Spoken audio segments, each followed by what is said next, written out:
ಭಕ್ತರಿಗೆ ಆಮೇಲೆ ವೇದಿಕೆ ಮೇಲಿರುವಂತಹ ಎಲ್ಲ ಗಣ್ಯರಿಗೆ ಕುಮಾರ್ ಮಂಗಳೂರು ಸರ್, ಲಾರಿಗಳು ಸರ್, ಆಮೇಲೆ ನಮ್ಮೆಲ್ಲ ಈ ಈ ಚಿತ್ರದಲ್ಲಿ ತೊಡಗಿಸ್ಕೊಂಡಿರುವಂಥ ಎಲ್ಲ ನಮ್ಮ ಸ್ನೇಹಿತರಿಗೆ ಇವತ್ತು ನಾನಾಗಲೇ ಹೇಳಿದೆ ಆಡಿಯೋ ಲಾಂಚಲ್ಲಿ ಕಲಾವಿದರಿಗೆ ಏನು ಕೆಲಸ ಅಂತ.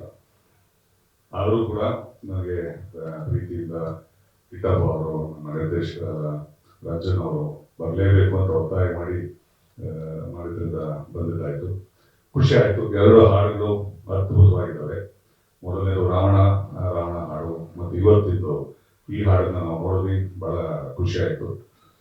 ಹರ್ಷವರ್ಧನ್ ಅವರಿಗೆ ಯಾವ್ದಾದ್ರು ಹೇಳ್ತೀನಿ. ಆಮೇಲೆ ಒಳ್ಳೆ ಕಾಂಪೋಸಿಷನ್ಸ್ ಕೊಟ್ಟಿದೆ. ಇನ್ನು ಒಳ್ಳೊಳ್ಳೆ ಕಾಂಪೋಸಿಷನ್ಸ್ ನಿಮ್ಮ ಕಡೆಯಿಂದ ಕನ್ನಡ ಚಿತ್ರಗಳಿಗೆ ಬರಲಿ ಅಂತ ಆಶಿಸ್ತೀನಿ, ಹಾರೈಸ್ತೀನಿ. ಆಮೇಲೆ ಡಾಕ್ಟರ್ ವಿ ನಾಗೇಂದ್ರ ಪ್ರಸಾದ್ ಅವರು ಬಗ್ಗೆ ಹೇಳಿರ್ಬೇಕು. ಯಾಕಂದ್ರೆ ಇದು ಅವ್ರ ಕಾರ್ಯಕ್ರಮ. ನಾಗೇಂದ್ರ ಪ್ರಸಾದ್ ಅವರು ನಾನು ಎಲ್ಲ ಅವರು ಆಗಲೇ ಹೇಳಿದಾಗೆ ನಾನು ರಿಹರ್ಸಲ್ಸ್ ಮಾಡಿಸಿದಂಥ, ನಾನು ನಿರ್ದೇಶನ ಮಾಡ್ತಿದ್ದಂಥ ನಾಟಕದ ಸಮಯದಲ್ಲಿ ಅವರು ಡಿಪ್ಲೊಮಾ ಕೋರ್ಸ್ ಮಾಡ್ತಿದ್ರು ಅಂತ ಅದು ಅವರ ಅಬ್ಸರ್ವೇಷನ್. ಅದು ನನಗೆ ಮನೆಗೆ ಬಂದಿಲ್ಲ. ಅವರು ಈಗ ಹೇಳಿದಾಗಲೇ ನನಗೆ ಅದು ಗೊತ್ತಾಗಿತ್ತು. ಆದರೆ ಬೆಳೆಯುವ ಹಂತದಲ್ಲಿ ನಾನು ಅವರು ಕೆ ರಾಘವೇಂದ್ರ ರಾವ್ ಅವರ ಒಂದು ಸೀರಿಯಲ್ನಲ್ಲಿ ತೊಡಗಿಸ್ಕೊಂಡಿದ್ವಿ. ಅದಕ್ಕೆ ಅವರು ಸಾಹಿತ್ಯ ಬರೀತಾ ಇದ್ರು, ನಾನು ಆಕ್ಟ್ ಮಾಡಿದ್ದೆ. ಇಬ್ಬರೂ ಹೈದರಾಬಾದಲ್ಲಿ ಕೆ ರಾಘವೇಂದ್ರ ಅವರ ಗೆಸ್ಟ್ ಹೌಸ್ ಅಲ್ಲಿ ಉಳ್ಕೋತಾ ಇದ್ವಿ. ಸೊ ಆ ದಿವಸಗಳು ನೆನಪು ಬರ್ತವೆ.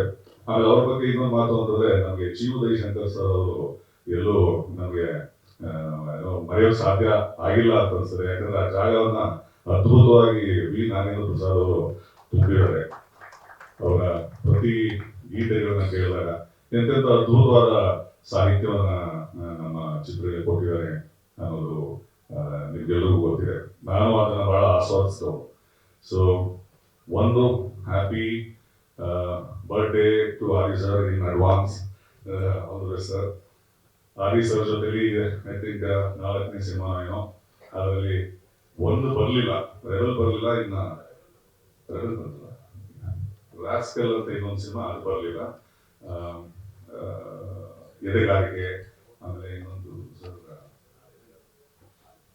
ಎದೆಗಾರಿಕೆ ಮತ್ತೆ ಈ ಸಿನಿಮಾ ರೆಬಲ್ 3 ಬಂದಿದೆ, ಒಂದು ಬರಲಿಲ್ಲ ರಾಸ್ಕಲ್ ಅನ್ನೋದು.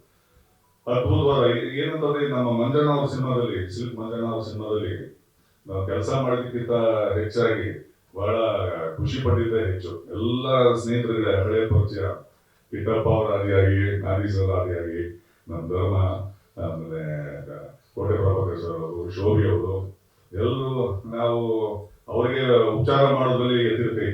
ನಮ್ಮ ಮಂಜಣ್ಣ ಅವರು ಯಾವಾಗ ಈ ಸಿನಿಮಾದಲ್ಲಿ ಪಾತ್ರ ಮಾಡಿದ್ವಿ ಅನ್ನೋದೇ ನನಗೆ ಮರ್ತೋಗಿದೆ. ಅಷ್ಟರ ಮಟ್ಟಿಗೆ ಅವರ ಎಲ್ಲ, ಈಗ ನಾಗೇಂದ್ರ ಪ್ರಸಾದ್ ಅವರು ಹೇಳಿದಾಗೆ ಗುಂಡೋಪಚಾರ ಚೆನ್ನಾಗಿರೋದು, ಚೆನ್ನಾಗಿ ನೋಡ್ಕೋತಾರೆ. ಸೊ ಅದರಿಂದ ಇವತ್ತು ನಾನಾ ಕಾರಣಗಳಿಗೆ ನಾವು ಅವ್ರನ್ನ ಮಿಸ್ ಮಾಡ್ಕೋತಾ ಇದ್ವಿ, ಕಣ್ಣಲ್ಲಿ ಗುಂಡು ಅಂತ. ಸೊ ಆದಷ್ಟು ಬೇಗ ಮಂಜಣ್ಣ ಅವರು ಗುಣಮುಖರಾಗಿ ಬರಲಿ ಅಂತ ಆಶಿಸ್ತೀನಿ. ನಮ್ಮ ರವಿ ಸರ್ ಅವರು ಮಂಜಣ್ಣ ಅವರ ಸ್ನೇಹಿತರು, ನಮ್ಮ ಈ ಸಿನಿಮಾದ ಬೆನ್ನೆಲುಬು ಅವರು ಇದ್ದಾರೆ. ಒಟ್ಟಾರೆ ಟೆರರ್ ಒಂದು ಯಶಸ್ವಿ ಚಿತ್ರವಾಗಿ ಜೈವೇರಿ ಬಾರಿಸಲಿ ಅಂತ ಆಶಿಸ್ತೀನಿ. ಥ್ಯಾಂಕ್ ಯು ವೆರಿ ಮಚ್ ಎಲ್ಲರಿಗೂ. ನಮಸ್ಕಾರ. Thank you so much sir. Dharma sir, ಹೆಚ್ಚಿನ ಸುದ್ದಿಗಳಿಗಾಗಿ ನಮ್ಮ ಚಾನೆಲ್ನ ಸಬ್ಸ್ಕ್ರೈಬ್ ಮಾಡಿ.